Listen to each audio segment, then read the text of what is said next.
Welcome to Cults as Organisations.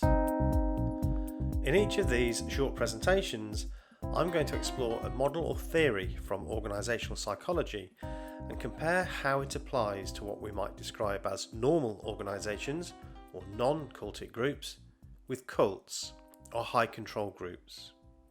And today I'm looking at power. Within organisations there are complex power relationships throughout as it relates to the power of the boss, the power of the worker, the business and so on. The manager has power over the subordinate, but the team members also have some power because the manager's performance depends upon their activity. Power is not always an official thing and can be seen in many subtle ways within any social situation. One of the most well-known power models used in organisational studies is French and Raven's basis of power. This framework recognises that power takes different forms. So let's have a look at the 6 types of power they identify in organisations, and then I'm going to explore how it can be observed both in a cultic and non-cultic organisation. The 6 types of power are legitimate, reward, expert, referent, coercive, and informational. Legitimate power is the power that comes from an acceptance that a person or persons have been given or hold the authority to organise, give direction, set standards, correct deviant behaviour, and generally be the person in charge. Within the workplace, this is the type of power that stems from being the manager. Most people within a workplace will acknowledge that the manager has been given the power to be in charge and will therefore normally comply, at least to some degree. This is also the type of power that can be observed in experiments when just by wearing a doctor's white coat and donning a stethoscope, an individual is able to command the subject to do things they may not actually want to do, all because it's believed that the person has the authority. Within a workplace, there are normally limits to this power, and the manager is likely to get into problems if they are seen to be wielding this power unfairly or overstepping what would be seen as the limits of their power. Managers also have their own managers.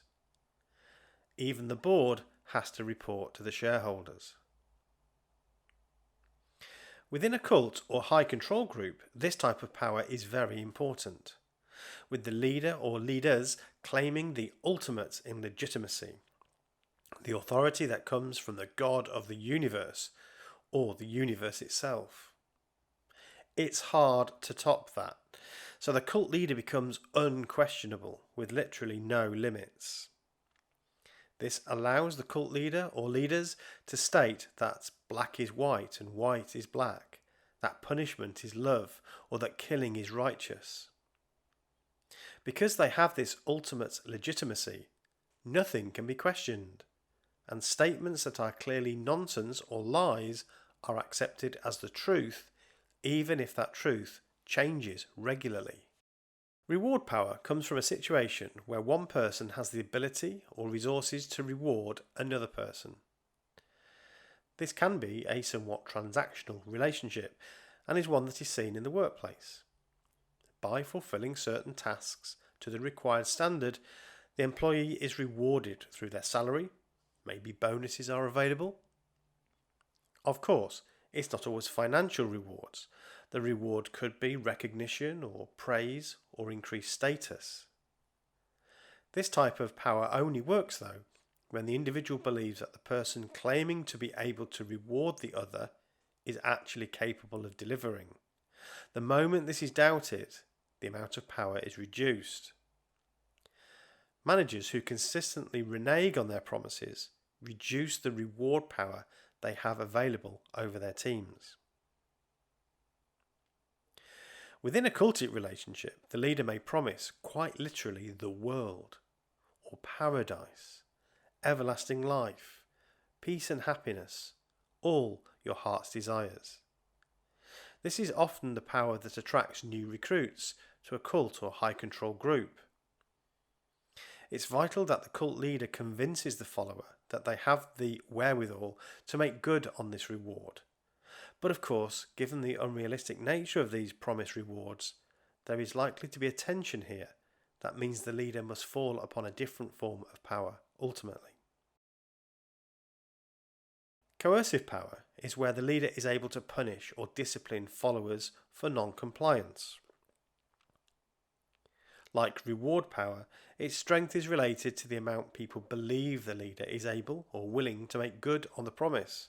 Unscrupulous leaders, therefore, may feel the need to make an example of someone to demonstrate that they will take no nonsense, and they'll come down hard on anyone who disobeys. Within the workplace, this type of punishment might be in the shape of formal warnings, potentially leading to dismissal or the removal of certain benefits. Within the business setting, most countries have strong laws to prevent an abuse of this type of power, and bullying in the workplace is not seen as acceptable. As I've already mentioned, because of the inability for a cult leader to actually ever deliver on their promises, coercive power may be the go-to option for them once the cultic relationship matures. Some extreme cults punish through beatings, removal of food, solitary confinement, hard labour, etc. Often, high control groups punish through public shaming, the removal of privileges, the removal of the love and support of the group, the disconnection of association from family members and friends, and through ultimately the threat of divine punishment to be meted out later by God. Expert power comes from the recognition that an individual has expertise that is valuable and valued. Within most non-cultic organisations, this type of power may be held by anyone in the team. There may be individuals within the team with many years' experience of a particular skill set. That means their opinions are highly respected. They may give advice about what action should be taken, and that is very likely to be followed. Others, including the manager, defer to their opinion, and so they hold a position of unofficial power within the team or organisation. Within a cultic group, however, although there may be some hierarchy through which some members are more respected than others, the leader or leaders enjoy unparalleled levels of expert power. Any expertise an individual might demonstrate is merely as a conduit through which the leader's instructions are coming. The leader is the expert at everything. Their knowledge cannot be challenged. If on occasion they are challenged, they may well resort to coercive power to snuff out any sign of individual thinking. Individual thinking is not encouraged and may be forbidden. Instead, followers are urged to wait for the leader or leaders to shed light on the matter at the proper time. Reference power is the sort of power someone enjoys who, through their perceived goodness or admirable qualities, encourages feelings of loyalty and a desire to work for them. Within the workplace, this can be personified in the manager who is generous with their time and attention, a good listener who doesn't bark orders but demonstrates care and respect for the team. They put themselves out for the team and support them in any way they can. But this type of power is not restricted to the manager. Team members may also demonstrate these qualities so that other members of the team will support and help them in the knowledge that this may be reciprocated. I would describe true charisma as being able to wield such positive power. Within a cult or high control group, it may seem during the recruitment phase that this type of power is dominant. New recruits are often love-bombed and made to feel they are special. Once in the group, the mask may slip, and the real form of power switches to coercive power or is based upon claims to legitimate power. At this point, fear can be the motivator.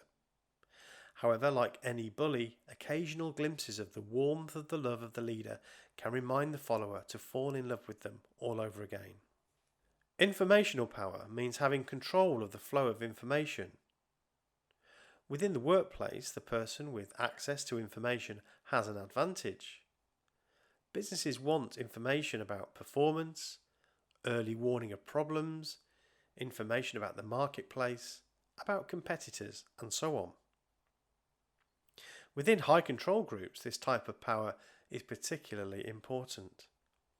The leaders control or train its members to control their own access to any information that does not align with the leader's message.